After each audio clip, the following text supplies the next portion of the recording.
Bernard was schooled as a music teacher. He started in Phoenix, Arizona, and taught music there at an elementary school for several years.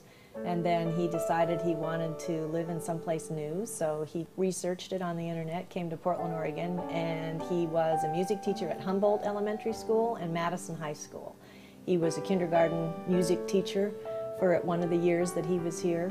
And the parents would always tell me that Wednesdays, which was the day he was in their classrooms, was the best day of the week because their kids loved having him in there so much. I mean, it was kind of like almost a party atmosphere, and when Mr. Harvard was there, something good was going to happen. He had that gift where he could be friends with them, but they also knew that he was an authority, an authoritative figure. So he had that balance really worked out. When he came in my classroom, he only saw good things.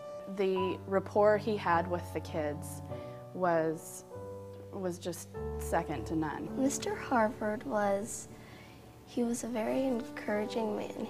He encouraged lots of people to learn with his songs and his great smile. Well, he always said hi to me when I was going into recess.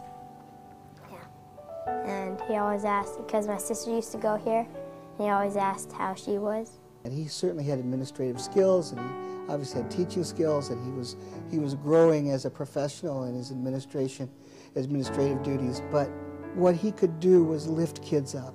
I was working here late one night, and it was about the first month that I'd been teaching in a typical classroom, and he came in and just said, "What are you doing?" I said, "Well, I've got to get this work done before tomorrow." And he said something that was so apropos, and I think about it every day.